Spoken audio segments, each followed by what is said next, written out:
A paz de Deus de nosso Salvador Jesus Cristo a todos. Sejam todos muito bem-vindos a mais um devocional aqui do meu canal, para a honra e glória do Senhor Jesus Cristo. Hoje nós vamos estudar o livro de 2 Samuel, capítulo 1. O título do capítulo é Davi mata o Amalequita, que lhe traz a notícia da morte de Saul. E os assuntos do vídeo de hoje serão as lamentações de Davi, os mentirosos não entrarão no reino do céu e nossas palavras nos condenam. Então a gente tem que tomar muito cuidado com o que nós falamos, né? Porque nosso Senhor Jesus Cristo falou que cada um responderá conforme as suas obras. Tudo aquilo que nós fazemos, que nós falamos, nós seremos julgados por isso, tá? E aqui vai ser um exemplo claro disso. E eu vou trazer outros exemplos também, tá bom? Então vamos começar esse estudo com a ajuda de Deus, a guia do seu bom espírito, em nome do Senhor Jesus. Verso 1. E sucedeu depois da morte de Saul, voltando Davi da derrota dos amalequitas, e ficando Davi 2 dias em Siglag. Sucedeu ao terceiro dia que eis que um homem veio do arraial de Saul, com os vestidos rotos e com a terra sobre a cabeça. E sucedeu que, chegando ele a Davi, se lançou no chão e se inclinou. E Davi lhe disse: De onde vens? E ele lhe disse: Escapei do exército de Israel. E disse-lhe Davi: Como foi lá isso? Peço-te, dize-me. E ele lhe respondeu: O povo fugiu da batalha, e muitos do povo caíram e morreram, assim como também Saul e Jonatas, seu filho, foram mortos. E disse Davi ao mancebo, que lhe trazia as novas: Como sabes tu que Saul e Jonatas, seu filho, são mortos? Então disse o mancebo, que lhe dava a notícia: Cheguei por acaso à montanha de Gilboa, e eis que Saul estava encostado sobre sua lança, e eis que os carros e capitões de cavalaria apertavam com ele. Glória a Deus. Então aqui até o verso 6, nós vimos que no capítulo anterior, o Saul, ele mesmo tirou sua própria vida, né? Ele colocou a espada e se lançou sobre a sua própria espada. Ele e seu pajem de armas tiraram suas próprias vidas. Então ninguém matou Saul, ele mesmo tirou sua vida, né? Então aqui, este rapaz aqui, Amalequita, ele vai trazer as notícias para Davi. Só que ele vai trazer notícias falsas, notícias mentirosas, né? Então este Amalequita, ele muito provavelmente, ele quis contar vantagem, dizer essas histórias para o Davi, para que ele pudesse se beneficiar dessas histórias, né? A gente vai ver conforme a leitura que tudo indica que seja isso, tá bom? Porque aqui ele está mentindo.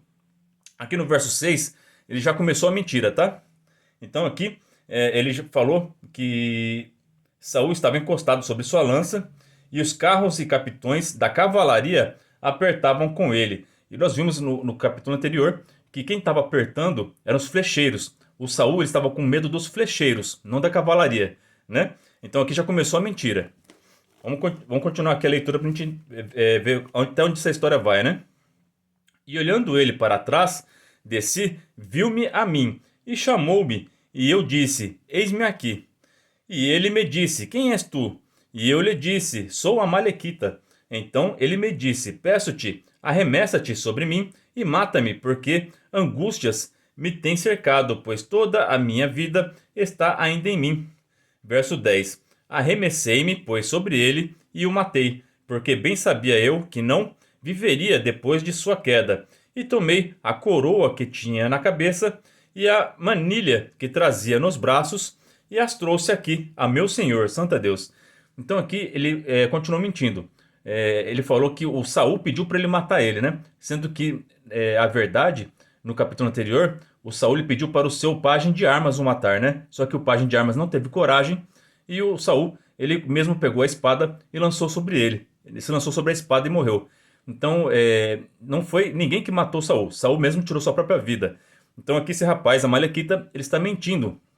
E ele passou, depois que o Saul já tinha se matado, né, ele e o pajem de armas, e muito provavelmente ele pegou a coroa dele e a manilha dele e pensou: Nossa, se eu chegar diante do Davi com essas notícias, ele vai me dar uma promoção, ele vai eu vou me dar bem, porque eu estou trazendo as notícias do rei Saul, que era o inimigo que perseguiu Davi, ele vai ficar contente com essas notícias, e eu vou me dar bem, e eu com certeza vou ganhar uma posição de destaque no exército do Davi. Então esse Amalequita estava pensando nisso, ele queria tirar vantagem a partir de uma mentira. E nós sabemos que nosso Deus, ele é a verdade, ele é a vida. Jesus Cristo é a verdade. Então o nosso proceder deve falar sim, sim, não, não. o que passa disso é do maligno. Então esse rapaz amalequita, ele estava com o espírito da mentira nele. Então isso vai levar à condenação. As suas próprias palavras, essa mentira que ele está contando, pensando que ele ia se dar bem, vai trazer condenação para ele. Verso 11. Então apanhou Davi os seus vestidos e os rasgou, como também todos os homens que estavam com ele. E prantearam e choraram e jejuaram até a tarde por Saul e por Jonatas, seu filho, e pelo povo do Senhor e pela casa de Israel, porque tinham caído à espada. Olha só, o Davi, ele recebeu a notícia que o seu perseguidor, que o seu inimigo estava morto. E em vez de ficar contente com a desgraça dos seus inimigos, não. Ele ficou triste, ele lamentou, ele chorou. Né? É assim, nosso Deus também não tem prazer na morte dos ímpios, da morte das pessoas que se rebelam contra ele. Deus quer que todas as pessoas se salvem. E por isso enviou seu Filho amado, nosso Salvador Jesus Cristo, para dar sua vida para nos salvar. E todo aquele que nele crer será salvo. Amém? Então, nosso Deus não tem prazer na morte dos seus inimigos. Ele quer que todas as pessoas se convertem. Está escrito na palavra que quando alguém se batiza, há festa no céu. Santo é Deus. Então, é a festa nos céus. Agora, toda vez que a pessoa morre na impiedade, no pecado, Deus fica triste. E há lamentações no céu. Porque é uma alma que se perdeu e que estará longe de Deus. E vai sofrer a condenação eterna. Então, a gente tem que ter esses mesmos princípios dentro de nós. A gente não pode ficar alegre quando uma pessoa que é teu inimigo, que te prejudicou, quando ela se dá mal, quando ela fica doente, você fala, bem feito, olha lá, é castigo de Deus, né? Não, Deus é justiça, ele julga cada um conforme as suas obras. Mas nosso dever de cristão é orar por eles e torcer sempre para que eles venham se arrepender e entrar no céu. Amém? Esse é o dever do cristão. Misericórdia quero. Esse é o que nosso Senhor Jesus Cristo ensinou e que faltava aos fariseus. Então que nós não sejamos iguais aos fariseus. Que nós tenhamos misericórdia dentro do nosso coração, da mesma forma que o Davi tinha. Porque o coração de Davi era o coração segundo o coração de Deus. Então, nosso Deus, ele também lamenta a morte de seus inimigos. Ele quer que todos sejam salvos e todos vivam eternamente com ele no céu. Verso 13. Disse então Davi ao mancebo, que lhe trouxera a nova. De onde és tu? E disse ele, sou filho de um homem estrangeiro, amalequita. Aí isso aqui também agravou o caso, né? Que o rapaz é amalequita. Né? Por que Deus mandou exterminar os amalequitas? Porque é um povo que é complicado, né? É um povo que é covarde, que atacou o povo lá no deserto, lá com Moisés. O povo tinha acabado de sair do Egito, não tinha nem arma para se defender. É um povo que atacou eles para poder roubar seus bens. Aqui o Davi, no capítulo anterior, acabou de ter uma batalha contra os amalequitas, sequestraram suas esposas, seus filhos. Ele foi lá, Deus deu força para ele, ele resgatou, né? Então, a raiva pelos amalequitas tá forte ainda dentro do coração do Davi, né? Aí me chegou um amalequita lá, contando que matou o ungido do Senhor. Davi não recebeu bem essa notícia não, né? Então, essas mentiras que esse amalequita contou, todas elas vão cair sobre sobre a própria cabeça dele, né? Como a gente vai ver aqui na leitura. E Davi lhe disse, como não temeste tu estender a mão para matares ao ungido do Senhor? Presta bastante atenção nessa frase. Verso 14. Davi lhe disse, como não temeste tu estender a mão para matares o ungido do Senhor? O Messias significa o ungido, o escolhido. Então, da mesma forma que este mancebo, ele não matou o Saul, mas ele falou que matou, né? Ele mentiu. Imagina as pessoas que condenaram nosso Senhor Jesus Cristo, o ungido do Senhor, né? As pessoas que não temeram. Será que Deus tem misericórdia dessas pessoas? Né? Porque é muito grave tocar no ungido do Senhor, né? E todos os ungidos aqui, o rei Saul, o rei Davi, eram tipificações, era algo, era uma sombra do verdadeiro ungido, do verdadeiro Messias, que era Jesus Cristo, que veio aqui à terra para nos salvar, né? Esse era o ungido dos ungidos. E não temeram e crucificaram, né? Misericórdia. Mas já estava escrito que isso iria acontecer e é o plano de salvação, né? Mas ai daqueles por quem vier esses escândalos, né? Ai daqueles que crucificaram o nosso Senhor Salvador Jesus Cristo. Então aqui, ó, verso 15. Então chamou Davi a um dos mancebos e disse, chega e lança-te sobre ele. E ele o feriu e morreu.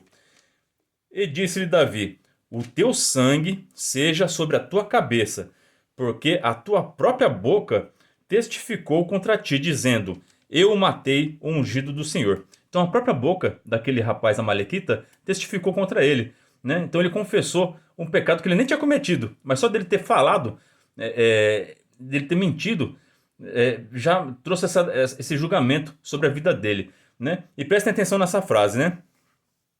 O teu sangue seja sobre a tua cabeça. Verso 16 aqui, tá? Agora vamos estudar, comparar com Mateus capítulo 27, do verso 24 ao 25. Né? Quando o Pilatos ele está tentando libertar Jesus Cristo, mas o povo está gritando, crucifica-o, crucifica-o, né?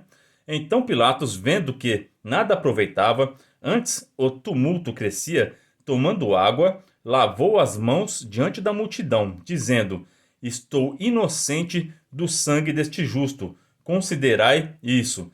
Então, aqui o Pilatos ele está tentando tirar o dele da reta, falar aqui, ó, eu não tenho nada a ver com isso. Vocês querem matar ele? É vocês que estão matando ele. Eu lavo minhas mãos. Só que o próprio Pilatos confessou com a boca dele que ele era inocente. Então, o Pilatos ele tinha poder para poder libertar o Senhor Jesus Cristo, mas faltou nele coragem. Ele ficou pressionado entre o Sinédrio, entre a posição social dele, e decidiu entregar para o povo, passou a responsabilidade para o povo, né? Então ele fugiu da responsabilidade, é um pecado de omissão, né? Ele tinha o poder, ele tinha a autoridade para poder libertar um inocente, e a esposa dele já tinha tido um sonho falando que ele era inocente. Então aqui ele não adiantou lavar as mãos aqui. A própria boca dele confessou que Jesus Cristo é inocente, e ele não libertou esse inocente, ele condenou o inocente. Então aqui, pelas próprias palavras do Pilatos, ele foi condenado, né? E tem uma playlist minha aqui que se chama Deus é Amor, mas também é Justiça. Lá na playlist está escrito, tem a história do Pilatos, o que aconteceu com ele, né? A gente vai ver que a que se faz é que se paga, tá? Então vamos tomar cuidado com o que a gente faz, com o que a gente fala. E olha só, o povo fez pior que o Pilatos ainda, né? Que o Pilatos ainda tentou se livrar, mas o povo não. Eles falaram bem... vamos ver o que o povo falou. E respondendo, todo o povo disse, o sangue caia sobre nós e sobre nossos filhos. Então o povo que estava gritando, crucifica-o, eles falaram com a própria boca deles que era para o sangue de Jesus Cristo cair sobre eles. Que já que o Pilatos se inocentou, eles falaram, não, pode trazer responsabilidade para nós, né? Que cai sobre nós o sangue desse homem, né? Então eles se amaldiçoaram com as suas próprias palavras, né? E isso vai cumprir. Não é que Deus é mau, o próprio povo se condenou. Eles falaram assim, ó, dizendo, o sangue caia sobre nós e sobre nossos filhos. Então isso vai cumprir. Quando Jesus Cristo foi crucificado, 70 anos depois, a cidade foi totalmente destruída. E todos esses aqui que falaram crucificam, crucificam, morreram de forma terrível, porque a cidade foi cercada. E eles morreram de fome, sofrendo, né? E os que sobreviveram, quando o general Tito entrou lá, matou todo mundo. Então foi uma condenação terrível, tanto para a geração que estava lá gritando crucifico, como 70 anos depois, né? Os filhos deles também sofreram essa condenação que eles próprios falaram com a boca deles. Então vamos tomar cuidado com o que a gente fala, tá? Guarda a língua do mal, vamos falar só palavras de bênção, palavras de misericórdia, de perdão, tá? Porque se a gente desejar o mal para o próximo, esse mal pode voltar para nós, tá certo? Aqui eles desejaram o mal para o ungido do Senhor, e o sangue desse justo caiu sobre eles. Santo é Deus. O sangue do justo, que foi derramado na cruz, ele, para aqueles que creem nele, que ele é o Filho de Deus, ele serve como remissão dos pecados. Mas para aqueles que o rejeitam e o condenaram, serve como condenação. Está escrito que o nosso Senhor Jesus Cristo é uma pedra de tropeço, né? Para aqueles que não creem, né? Ele é a rocha da igreja. A igreja é criada sobre essa rocha. Aquele que faz a sua casa sobre a rocha, vento nenhum, tempestade nenhuma pode derrubar essa casa. Mas aqueles que rejeitam a fé em Cristo, essa pedra é uma pedra de tropeço, é uma pedra que esmaga, é uma pedra que traz escândalo, tá certo? Então vamos tomar cuidado para ver que lado que nós estamos. Vamos servir ao Senhor Jesus Cristo e o sangue dele precioso vai limpar nossos pecados. Mas se nós nos posicionarmos contra ele, o sangue dele vai ser para nossa condenação. Então vamos tomar cuidado, tá bom? Agora aqui no verso 17 vai começar a lamentação de Davi, porque ele recebeu a notícia que tanto o ungido do Senhor, que o Davi dava muito valor para para esse sacerdócio, para que o Samuel ungiu o Saul como rei, da mesma forma que ele ungiu Davi como rei, né? Então ele temia que o rei morresse. Então ele torcia para que o reinado de Saul desse certo, né? Mas infelizmente o Saul, pelas suas próprias escolhas, foi condenado e perdeu a sua coroa. E agora o rei Davi vai começar sua jornada para se tornar um rei de Israel, né? E aqui ele vai lamentar grandemente o seu amigo Jonatas, que ele vai chamar de irmão, né? É o irmão de batalha. Então vai começar a lamentação. Quantas vezes nós perdemos pessoas queridas na nossa vida, né? Aqui com Davi não foi diferente, né? Isso faz parte do crescimento, do aprendizado de um cristão. Nós temos que a dor de uma perda, ela vem para crescimento, né? Para amadurecimento. Aqui, quando eu estava, até eu ia falar isso no capítulo anterior e eu esqueci, né? Agora eu vou aproveitar esse capítulo para falar. Quando a primeira vez que eu li a Bíblia, quando eu vi que o Jonatas morreu na guerra, eu fiquei triste demais, né? A gente não esperava isso, né? Porque é um homem tão bom, né? Que ajudou tanto Davi. E a gente fica perguntando, nossa senhor, por quê? Aí vem aquela pergunta, né? Por que tem pessoas que têm câncer e morrem? E tem pessoas que têm câncer e Deus liberta do câncer, né? Por que acontece essas coisas, né? Aqui o Jonatas a gente ficava torcendo, nossa, vai dar tudo certo, o Jonatas vai escapar e vai conseguir se juntar com Davi e Davi vai ser rei, vai colocar o Jonatas numa posição boa. Mas a gente vê que ele morre. E a gente não entende essas coisas, né? Então, para a gente entender melhor essas coisas, a gente tem que entender o que é propósito. O Jonatas, ele cumpriu o propósito dele. O propósito dele foi ajudar a fazer o Davi escapar das mãos de Saul. A gente viu durante toda a história quantas vezes o Jonatas ajudou o Davi a escapar para que ele pudesse se tornar rei, né? João Batista, ele morreu. A gente ficava torcendo, nossa, João Batista, né? Morreu de uma forma trágica, terrível. Os apóstolos também. Então pessoas boas morrem também.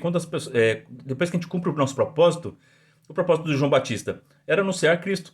Aí quando Cristo veio, o próprio João Batista falou que ele cresça e eu diminua, santo é Deus. Então a gente tem que entender o nosso propósito. Tem pessoas que o propósito dela é fazer a outra crescer. E tem pessoas que têm o propósito de chegar ao lugar de autoridade.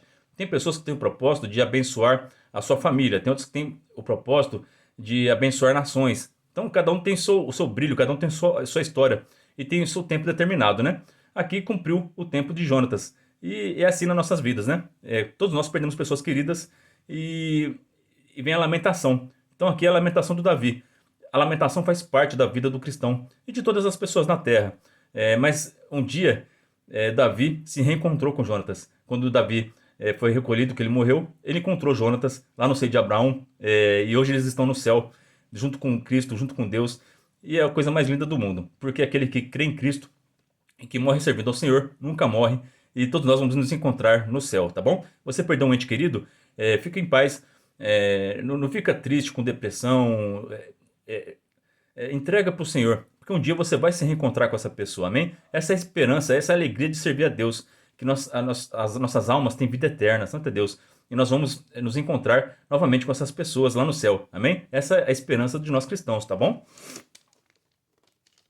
Vamos ver aqui a lamentação do Davi. Verso 18. O verso 18, ele é um acréscimo, tá? Não tem isso aqui nos originais, tá? Toda vez que na Bíblia de vocês tiver um parêntese, é algo que o tradutor, ele acrescentou, tá? Então vamos ver aqui é o Almeida que escreveu essa Bíblia, tá? Vamos ver o que ele acrescentou aqui. Dizendo ele que ensinassem aos filhos de Judá o uso do arco. Eis que está escrito no livro do reto. Então aqui o Almeida, ele está comparando essas lamentações aqui do Davi com o livro do justo, com o livro do reto. É um livro que o Josué escreveu, tá? Eu já li esse livro, mas eu não lembro dessa comparação aqui, né? Vou até dar curiosidade de ler de novo o livro do justo, né? Você pode baixar ele em PDF, né? Ele não é um livro canonizado, né? Ele não é inspirado por Deus, ele não é considerado inspirado por Deus, mas é um livro bem interessante. Tem muita coisa interessante lá, principalmente, que eu nunca vou esquecer, as passagens que falam de Sodoma e Gomorra, porque na Bíblia fala pouca coisa sobre Sodoma e Gomorra, né? Mas nesse livro do justo fala com detalhes e fala do servo do Abraão, ele passa por lá, o que acontecia naquela cidade. E a gente entende melhor por que Deus destruiu aquela cidade, tá bom? Então tem muita coisa legal lá, mas tem coisas que não batem com a Bíblia, por isso que ele não é considerado inspirado, tá bom? Mas por curiosidade, é bom você ler, tá? É o livro do justo, ou o livro do reto. É só você colocar livro do justo para baixar em PDF, ou até no Play Store tem, eu acho, para baixar. Aí baixa lá, lê que é bem legal, tá? Verso 19. Ah, ornamento de Israel, nos teus altos fui ferido, como caíram os valentes. Não o noticieis em Gate, não o publiqueis nas ruas de Ascalon, para que não se alegrem os filhos dos filisteus, para que não saltem de contentamento as filhas dos incircuncisos. Vós, montes de Gilboa, nem orvalho nem chuva caia sobre vós, nem sobre vós corpos de ofertas alçadas, pois aí desprezivelmente foi arrojado o escudo dos valentes e o escudo de Saul, como se não fora ungido com óleo. Então esse verso 21 aqui ele está amaldiçoando as montanhas de Gilboa, né? Porque ali pereceram o povo de Israel nas suas batalhas, né? Então ele está falando para nem cair chuva lá, nem orvalho lá, porque ali agora é um lugar de tristeza, um memorial de tristeza, que foi um dia triste para a nação de Israel. Verso 22. Do sangue dos feridos, da gordura dos valentes, nunca se retirou para trás o arco de Jonatas, nem voltou vazia a espada de Saul. Ele está lembrando como eles eram ótimos guerreiros, né? Verso 23. Saul e Jonatas, tão amados e queridos na sua vida, também na sua morte, se não separaram. Eram mais ligeiros do que as águias, mais fortes do que os leões. Vós, filhos de Israel, chorai por Saul, que vos vestia de escarlata em delícias, que vos fazia trazer ornamentos de ouro sobre os vossos vestidos.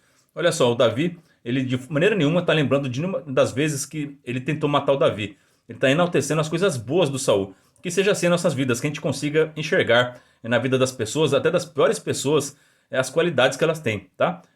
Isso é assim que Deus nos enxerga. Se Deus enxergasse em nós somente nossos pecados, ele já teria nos destruído. Mas ele enxerga em nós algo que nem nós sabemos. A graça que nós recebemos, Deus vê valor em você, Deus vê valor em mim, e ele deu seu próprio filho para sacrificar por nós, de tanto valor que ele tem pelas nossas vidas, né? Então às vezes a gente fica achando assim, nossa, eu sou um inútil, meu Deus, o que está acontecendo na minha vida? Às vezes nós estamos tristes, estamos em depressão, estamos em lamentações, estamos em luto, e a gente acha que a gente é pouca coisa, que a gente não é nada, né? Só que nosso Deus, ele vê um valor em nós que nós mesmos não enxergamos, né? Então, conheça o teu Deus e você vai começar a enxergar o valor que você tem, tá? Porque muitas vezes nós mesmos não enxergamos. E muito mais as pessoas ao nosso redor, né? Quantas vezes as pessoas nos humilham, nos maltratam, né? Por não conhecer o valor que você tem. Mas Deus sabe, tá? Então conheça o valor que você tem. Você é filho de Deus, filha de Deus. E não deixe ninguém te menosprezar, amém? Porque você é precioso aos olhos do Senhor. Verso 25. Como caíram os valentes no meio da peleja, Jonatas, nos teus altos foi ferido. Angustiado estou por ti, meu irmão. Jonatas, quão amabilíssimo me eras, como amabilíssimo me eras. Mais maravilhoso me era o teu amor do que o amor das mulheres. Tem muita gente maldosa que usa esse verso aqui para insinuar que o Davi e o Jonatas tinham alguma relação íntima, né, entre homem com homem. Mas isso é uma mentira tão grande, porque no começo do verso aqui, ele já está chamando ele de irmão, né? Então era amor fraternal. E até a tradução da palavra, que eu já fiz um estudo sobre isso, que no original, a palavra usada aqui para amor é amor fraternal, né? Então é amor de irmão. Então tem pessoas que o amor que você tem pela sua esposa, que você tem pela sua namorada, sua noiva, é diferente do amor que você tem por irmãos de família e por amigos que são como se fossem irmãos seu, né? Então tem aquela pessoa que é parceira, que tá sempre com você, que na hora que você tá precisando ela vai lá e te ajuda, que no meio da noite você tá chorando e a pessoa te liga e fala, não, você tá bem? Você quer uma ajuda? Você precisa de alguma coisa? Essa pessoa é um irmão seu, uma irmã sua. Todos nós somos irmãos em Cristo Jesus, amém? E é esse amor que tá falando aqui esse verso, tá? Então não dê atenção para essas pessoas maldosas que tentam justificar os seus erros, tentando corromper a moral das escrituras, tá? Pelo amor de Deus. Verso 27. Como caíram os valentes e pereceram as armas de guerra. Santo é Deus. Então aqui, esse verso 27 está falando que pereceram as armas de guerra. Nós sabemos que arma não tem vida, então elas não perecem. Então quem são essas armas de guerra? São os próprios soldados. Eu e você somos soldados do Senhor. Nós somos armas de guerra nas mãos do Senhor. E nós somos a espada da palavra, a palavra viva que está dentro de nós. Então vamos combater, nós somos valentes do Senhor. não caiam no meio do caminho, não deixam os inimigos te vencerem no monte de Gilboa, como aconteceu aqui com Saul, né? Lute, seja valente, continua falando do amor de Cristo até o fim, não negue sua fé, santo é Deus, e nós seremos mais que vencedores em Cristo Jesus, porque nós somos armas de guerra nas mãos do Senhor. O Senhor é o Senhor dos exércitos, nosso Deus é o Deus da guerra. Jesus Cristo diz que não veio trazer paz, mas veio trazer espada, né? E essa espada, ela vem para combater o mal. Então, onde há luz, a gente dissipa as trevas. Então, vamos anunciar a luz aonde nós estivermos. Essa é a palavra para nós hoje. Que Deus abençoe a vida de todos vocês. Ore a Deus por mim e pela minha família. E que Deus seja sempre hoje eternamente louvado em nome de Jesus Cristo, que vive e reina para todo sempre. Amém.